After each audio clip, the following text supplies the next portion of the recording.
Hello and welcome to the I Am Woman project, where every week we have deep, thought-provoking and interesting conversations with thought leaders, change instigators, rule breakers and creative minds who think differently, sparking creativity and inspiration. Our special guests on our show cover a variety of topics just for you, and they share their personal stories to inspire, motivate and empower you, our listener. The I Am Woman podcast is produced for your enjoyment, and show notes are found at www.catherineplano.com. Come back often and feel free to add the podcast to your favourite RSS feed or iTunes. All links are in the show notes. Now let's get into the show.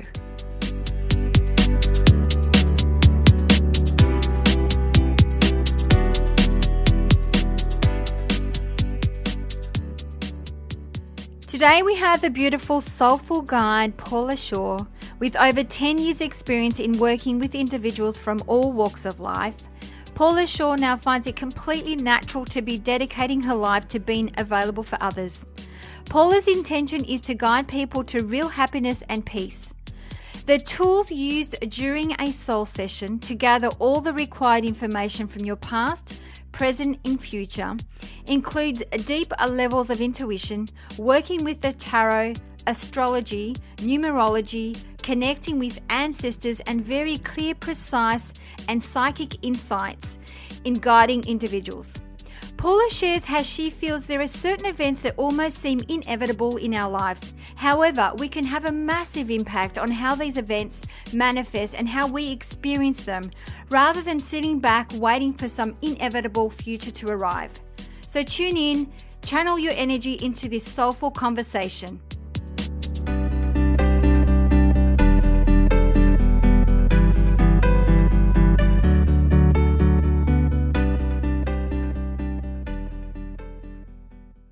So, Paula, welcome to the show.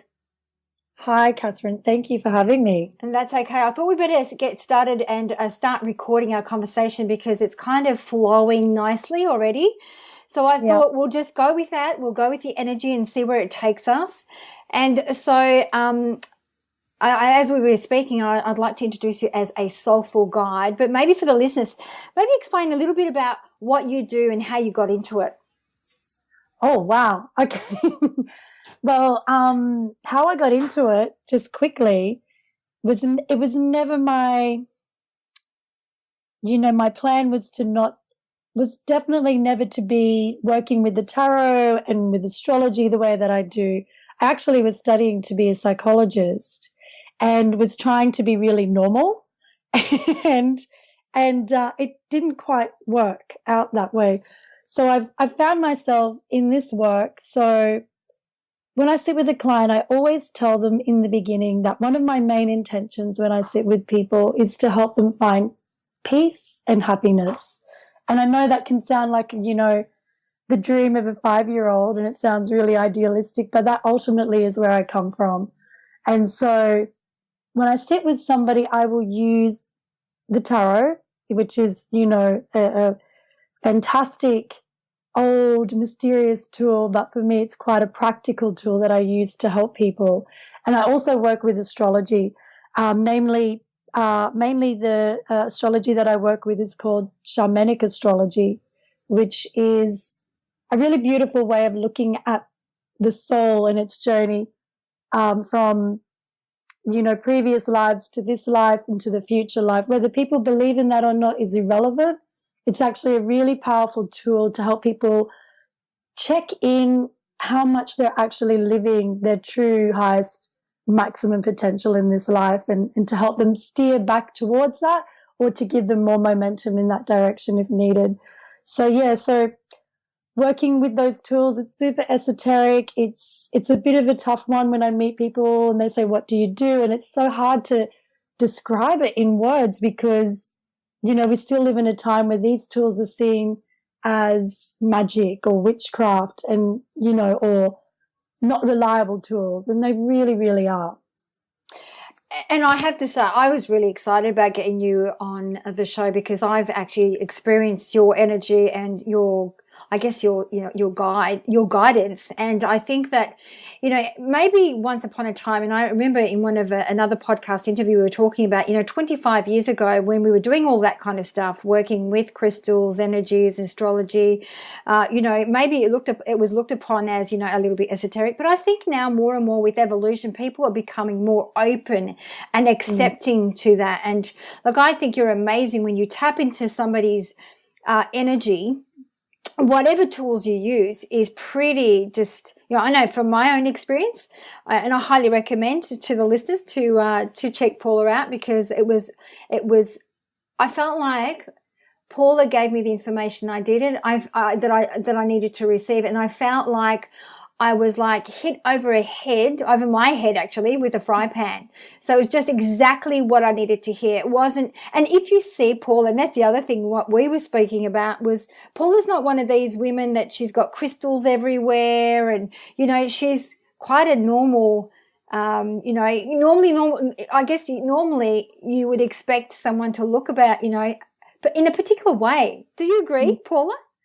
Yeah, there's definitely a stereotype of a middle-aged lady wearing purple silk and having a big amethyst and, this etheric sort of demeanor. And it's like, yeah, for me, the whole thing is it's really normal. These tools are really practical. And, I'm starting to see that we're missing such a big chunk of what's necessary to live a really full life, which is, we'll call it the esoteric or the spiritual realm or the psychic realm. And we all know, and I know the listeners here would already be connecting with their intuition and knowing that it's a really practical tool. Like, to survive the current world that we live in, we can't ignore these factors, that there are such things as psychic energy, yes, influences in our lives. And, I agree with you, Catherine. People are starting to really, really get it.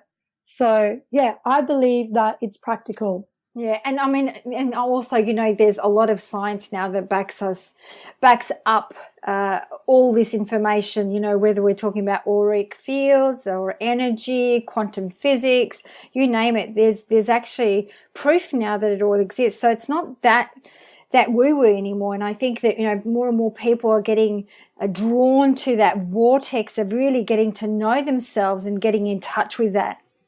Yeah. I mean, like, for me, one of the things that can happen in a session with me is connecting to people's past lives. And to be really honest with you, I don't know if they're completely scientifically real, right? But when I tune into certain clients and when I sit with people, I will access whatever is needed to support them in that moment, because I'm not in any judgment. I'm not trying to be somebody. I genuinely am showing up with people and saying, what is going on? Where are you stuck? And how can I support you to keep evolving or to find those places of peace and happiness, real peace, not like peace based in the external. So I'm willing in each moment to access whatever is necessary to support people to open up, to live more fully. So sometimes past lives will come in, and I can see there'll be things that people are experiencing in their current reality that makes no sense. They've gone to therapy, they've inquired through, they've looked at its childhood, it's this and that, and then they're still stuck with these irrational fears or blockages they cannot make sense of, and they keep hitting this wall. And so, there's been so many people I've sat with where we've access to past life. They might not even believe it. They're not even looking for that. And yet it makes sense. And you can see that it starts to open something up where they can go, oh, well, maybe it's not just me. Maybe it's not my mother and my father, like my, therapist said, or that event when I was 6. Maybe it started before. And so for me, using these tools, these esoteric, witchy, for want of a better word, tools, it's so practical, Catherine. Like, to me, I just don't understand why people would fear these things when I have seen time and time again people's lives open up and feel joy, through working on these levels. So, yeah, absolutely. I'm hoping it becomes more normal, because to me, truthfully, it is normal. It's as normal as going to the GP for a sore knee. You go and take care. And wisdom to me is knowing when to use what.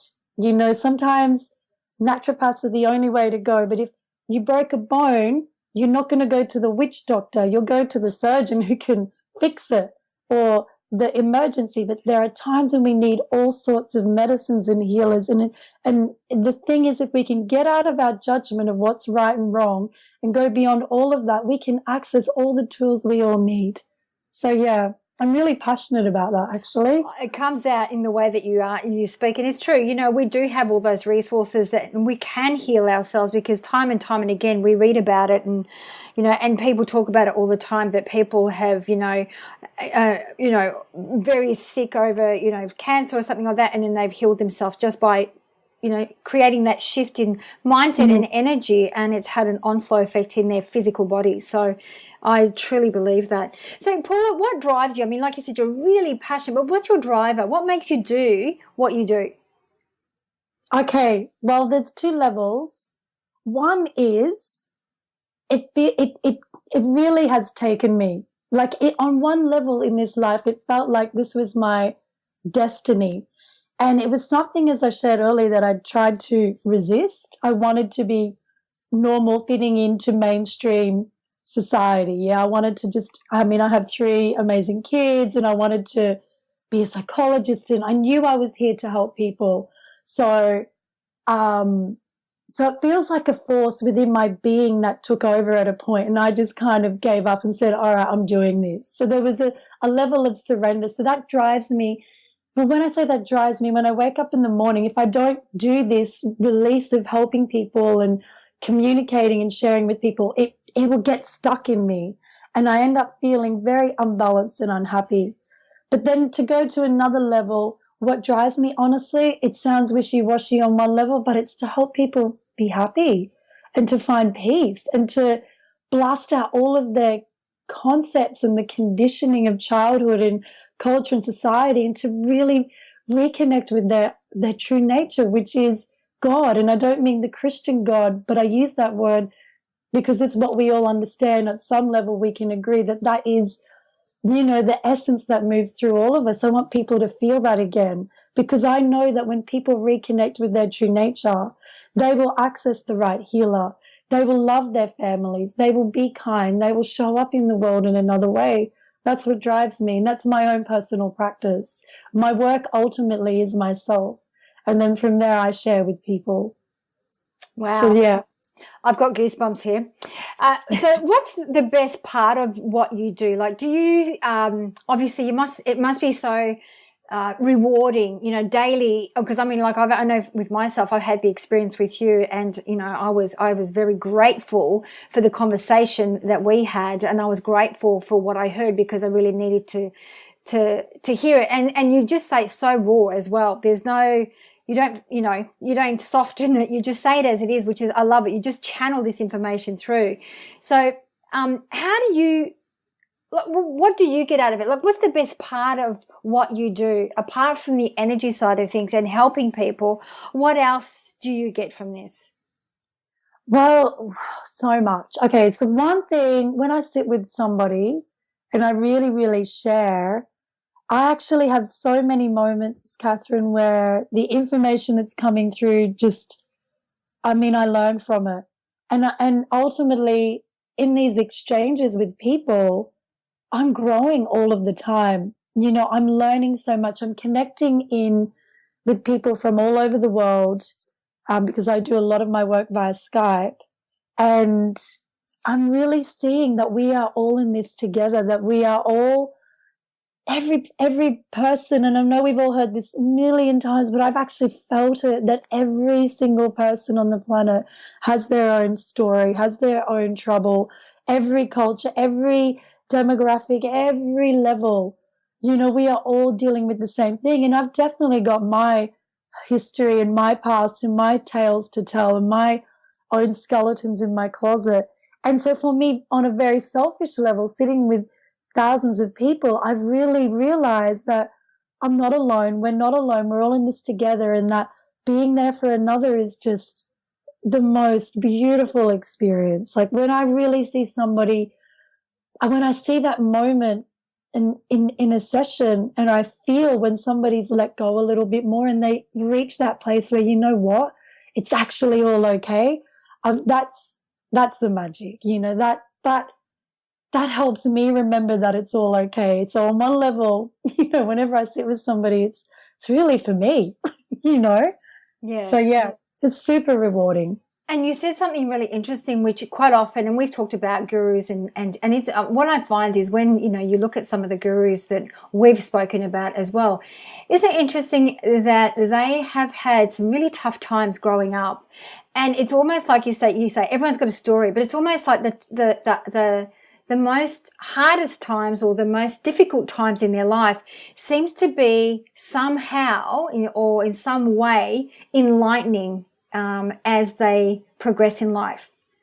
Do you know what I mean? Absolutely. And that's, for me, one of the biggest places where I come from when I sit with people is to attempt, to take people out of duality, out of the right and the wrong, to that place where they just see that it's not all good, it's not all bad, it's all God, it's all energy moving through the field. That in my experience and how I see it, that at every level there is good and bad, every level, whether it's at the micro or the macro. And so as we evolve in our own journey, we will start to notice more and more that in every moment it's the yin yang symbol, it's playing out. It's playing out. So you can't get just caught in, oh, woe is me, everything was horrible, and easily don't get stuck in it's all good and it's like it's wholeness, it's always all happening. And so, yeah, for people that have had huge struggle, there is always the equal opportunity and potential for greatness in that, always, every time. And when people really start to feel that, that's when they know real peace. They let go. Yeah, it reminds me of, I remember once of my teachers once said to me that life is like, when you're talking about the yin and yang, life is depending on which side we lean towards. So if you can imagine your life walking through a tightrope and you have the black bird in one hand and the white bird in the other hand, and it's the yin and yang symbol. So whether you call it positive, negative, whatever that may be, they are polarities. And it depends on which way we lean towards. It will be the one that consumes us, because obviously we'll fall off our tightrope and we can fall and become overwhelmed by whatever that is. So it's about remaining in balance and acknowledging that they both exist, but don't lean towards them. I agree. It's, to me, the purity is in your wholeness. A lot of, your purity is when you are embracing your shadow and your light. You are both, and you are the space that it moves between. It's not about going to make all your shadow the light. And it's not about just being focused on shadow. It's not, it's the wholeness, what you're saying. This, it's not even about leaning for me. It's that I am the space that it all moves through. I don't get caught in either. Yes. I have moments, but I know I'm more than that. And that's when you can know real peace and real joy. Because you're not running from something, you're running towards something. You're just, this is life moving through. It's all energy. The yin yang symbol is, to me, like a symbol of the law that this reality is hardwired in. It's like when you get that, I don't know, life becomes a lot more fun. Yeah, look, I have to agree with you. And it's interesting that you're saying that, because it is all about wholeness. And it is, so for me, when you're talking about the shadow side, when I hear myself or I see myself, say something about, or point out something externally of myself that I might go, oh, I wouldn't dare do that, or whatever that may be, then I look at that as that's my shadow aspect of me. So for me, I embrace that to make it as its whole, that it is all one. It's not, trying to explain it the best way possible here. Yeah, when it shows up, and when I talk about the shadow side, it could be anything. It could be that you may look at something and, as simple as yeah,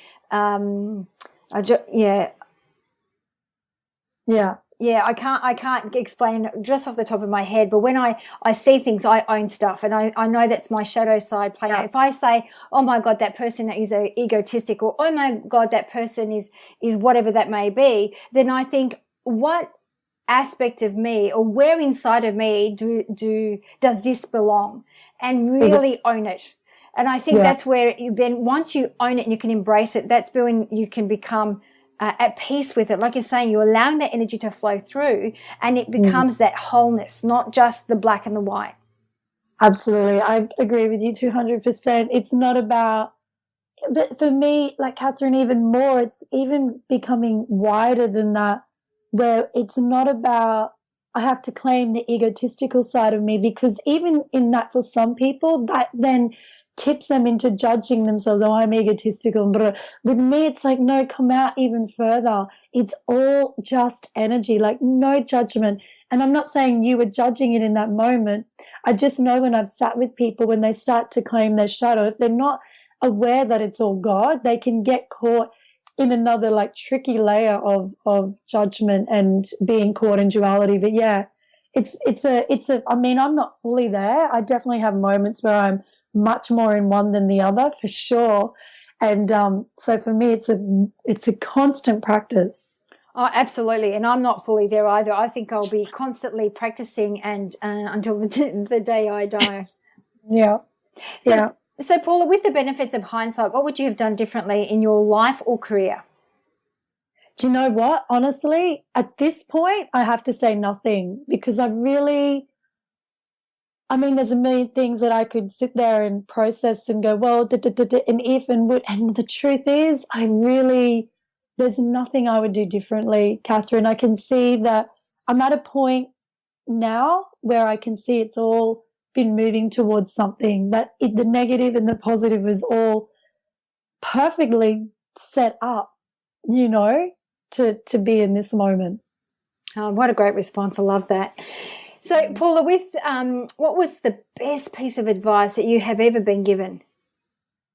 So many things, of course. But one thing that really stands out to share today is somebody, a dear friend, said to me once, your bank account is a direct reflection of how much you are showing up in the world.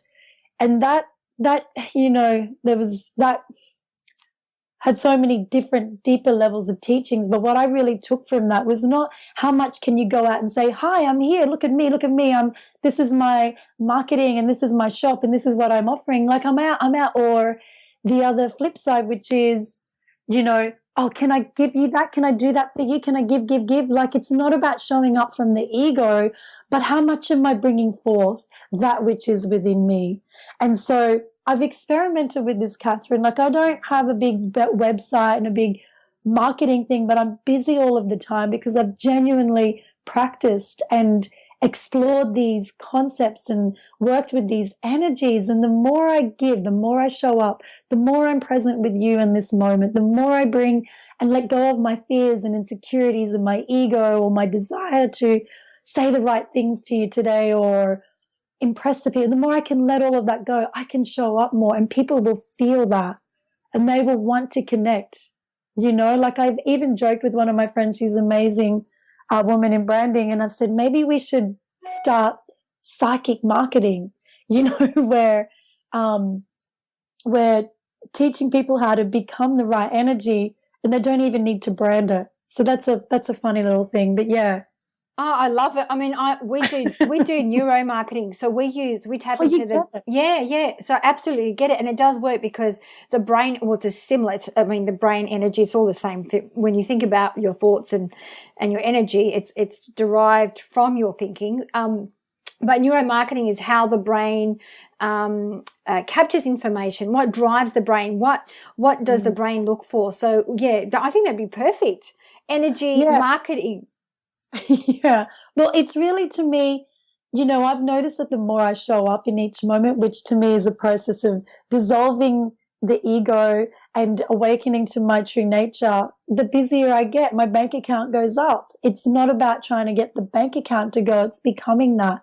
So yeah, that was one of the most incredible pieces of advice that I've received. It's helped me a lot. I love that. And it makes me think of Stephen Covey. He talks about the emotional bank account. If you think about what do we do with our bank accounts? We have, we either deposit or withdraw. So what you're talking about, the more that you put your emotions and your energy into it, that is how you fill your bank account. So on an emotional level. So it's that energy that you're putting into your bank account. Yeah. And for me, it's more and deeper levels of it is the more I'm really showing up, like being with others and being present in each moment and bringing forth that which is within me. That's the deeper levels, and it really can. It's the practice, isn't it? It's like I'm getting like it's almost like you've got to get out of your way and just allow it to flow through, because we become the obstacle. Absolutely. It's exactly it. Yeah. Yeah, love it. So, Paula, what's the greatest lesson that you have ever learned?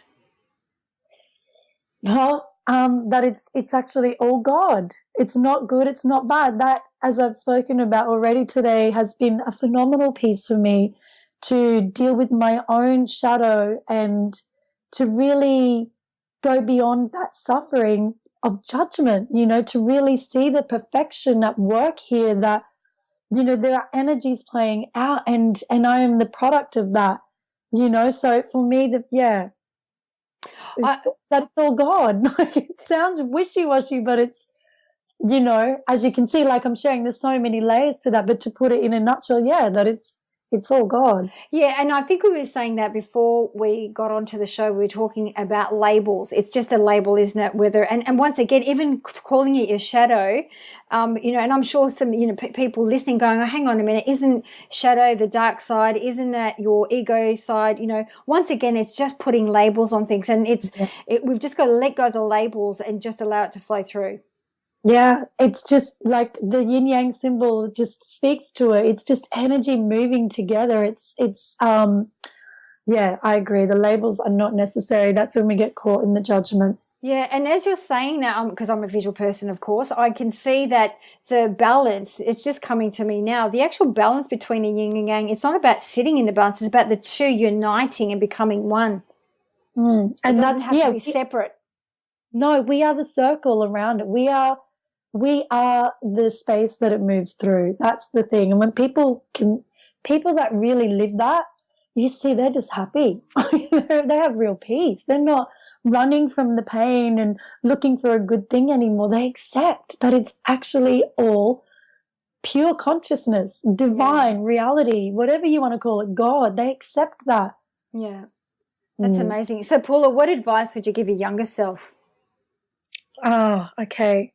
My younger self, I would definitely say that to her, that she is much, much more than she realizes, and that it's all okay. Really just, that's simple. I love it. You seem so, every time I speak with you, I feel really calm and I feel like you are so connected with everything around you that you don't seem to worry about anything. I mean, do you worry about things? Does anything keep you up at night?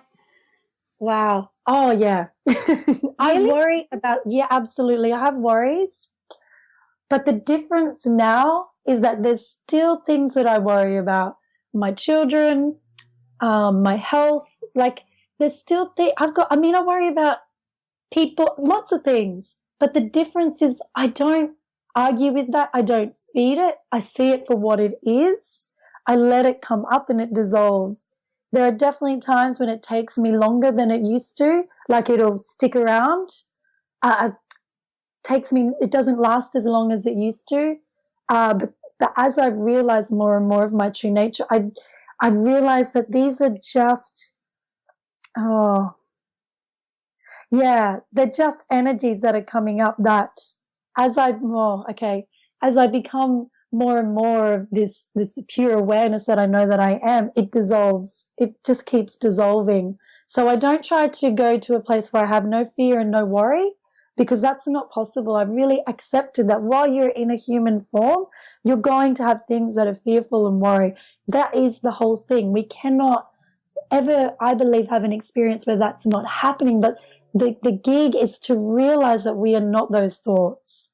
Yeah, and over time they do dissolve. But one thing, if nothing keeps me up at night. Like, I sleep really well because I've, really done the inner work and really, committed myself to finding real peace for myself and therefore others. But there's one thing, Catherine, that would keep me up at night, is that have I actually awoken to my maximum potential and experience in this life? How far have I gone with that? And yeah, that's what would keep me up at night if I was that way inclined. And one point that you just brought up when you were talking about it dissolve, I'd love to hear a little bit more about that. So, say you worry, you pick up, you connect with, okay, this is a worry. How do you make it dissolve? Do you just let go of it, not give it any energy, not think about it? Like, what's your trick? Well, okay, that's a hard one because it's not, okay, I know what you're saying. So in a moment, if I've got a worry coming up, I remember that I am not that thought, and I will become the space that it's happening within.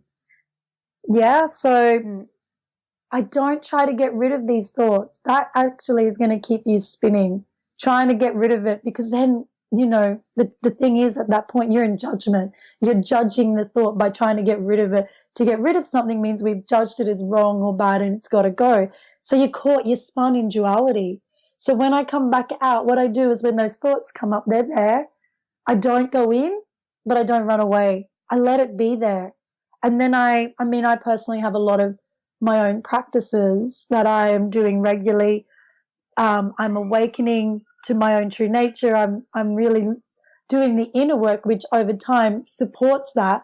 But in a moment, I will remember, this is my mind. This is not who I really am. I am so much more. And I surrender myself back out. And then the thought will either dissolve straight away, or it will hang around for a bit, but it moves quicker and quicker and quicker. Yeah, and I love being the observer of my mind. I'm still practicing that. I haven't perfected it yet, but being the observer of my mind, I think that helps, surrendering to your thoughts, not giving it a label, not saying this is good or this is bad, just allow them to pass through. Yeah. I agree. So, Paula, who has been your greatest influence? Oh, honestly, so many people. And I really could not say there's been a greatest, because the truth is that each chapter of my life, with each piece that played out, I would always have incredible teachers show up. And ultimately, what I'd love to share with people is to let life influence you. Like, the teachers are there in every single moment, every interaction. When you get on the bus, when you go to the store, like, everybody is reflecting back to you your current state of consciousness. So the teacher, the guru, is always present. Sometimes it'll manifest as a person, sometimes as a book, sometimes as an email, sometimes as a YouTube interview.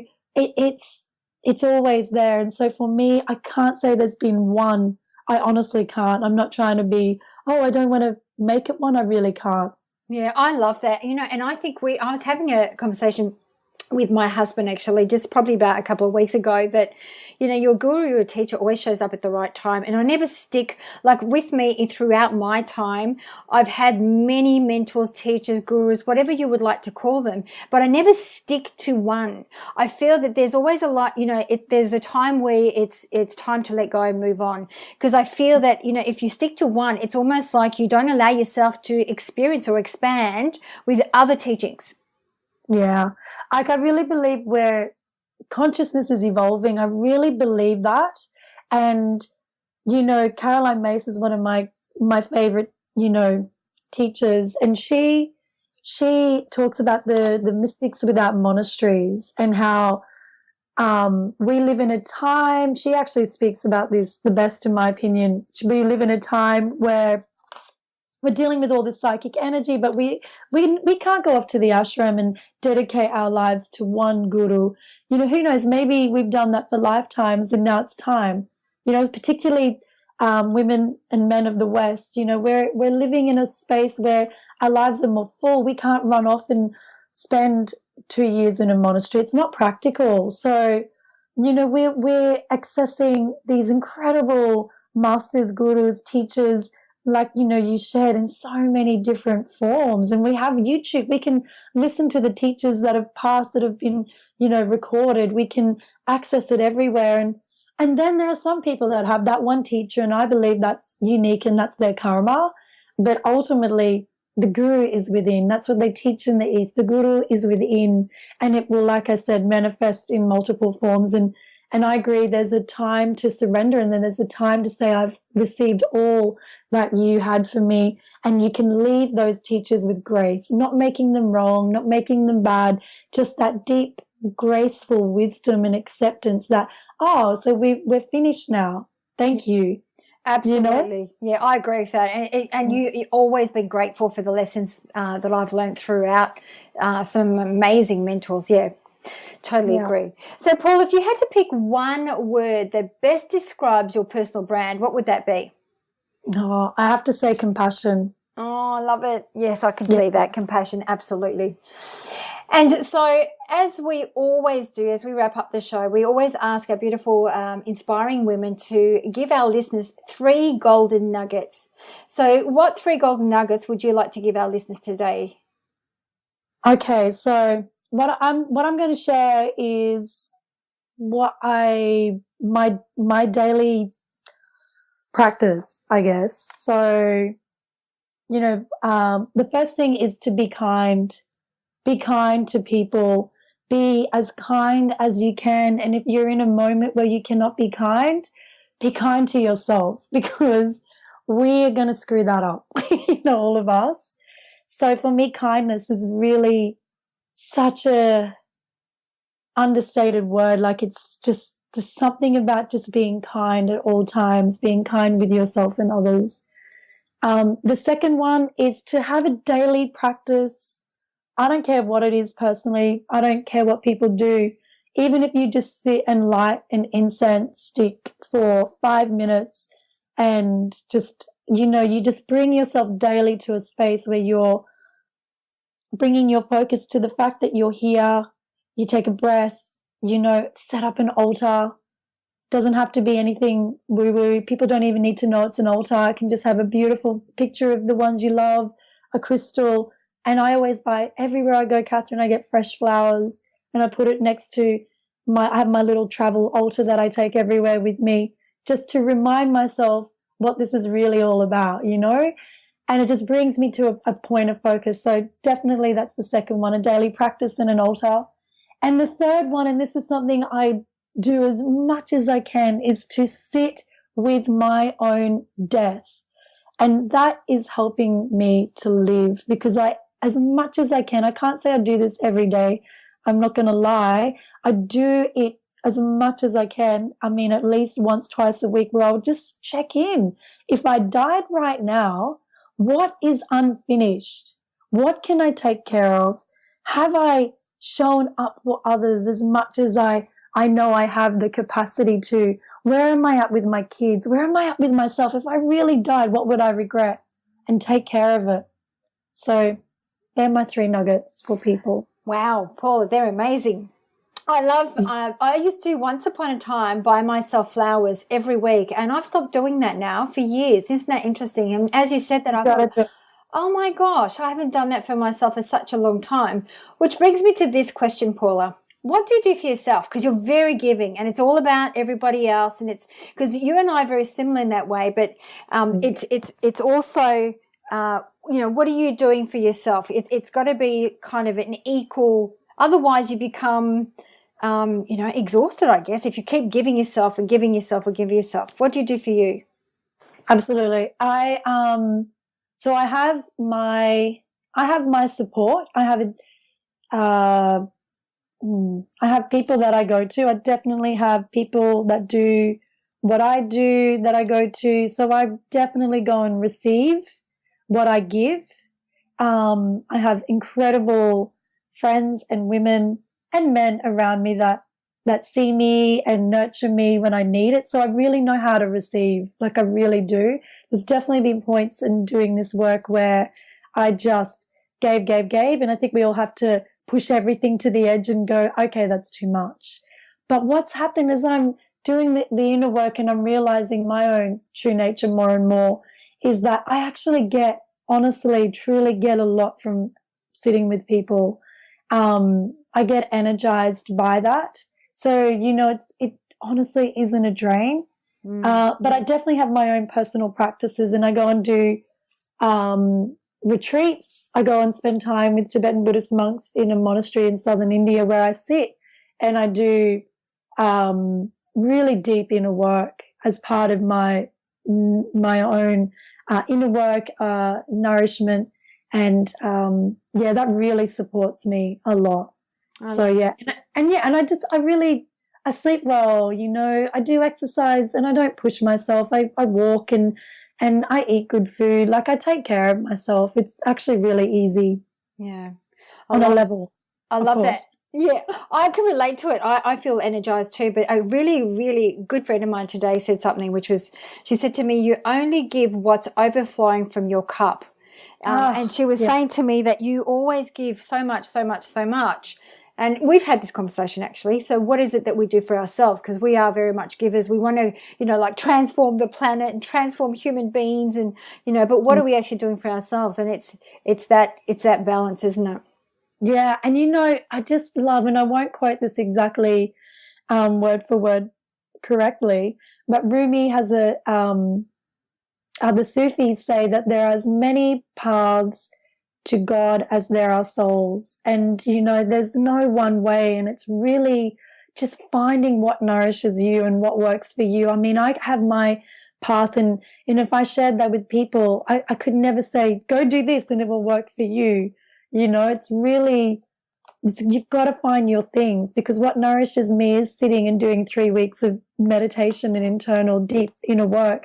That wouldn't nourish somebody else, but it doesn't mean that what I do is better. It's just what works for me. Absolutely. So, and that fills my cup so that it does runneth over, because I tell you what, and I know you're the same, Catherine, we've worked at pouring out of an empty cup, and it just it destroys you. Yes. So yeah, I agree. That's cool. Yeah. Absolutely. So, Paula, how can our listeners find you?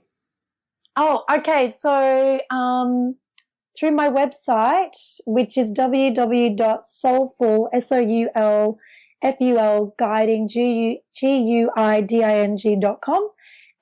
And there's just a really simple form there that they can just contact me and reach out to me. And I run most of my sessions via Skype, so I'm always available,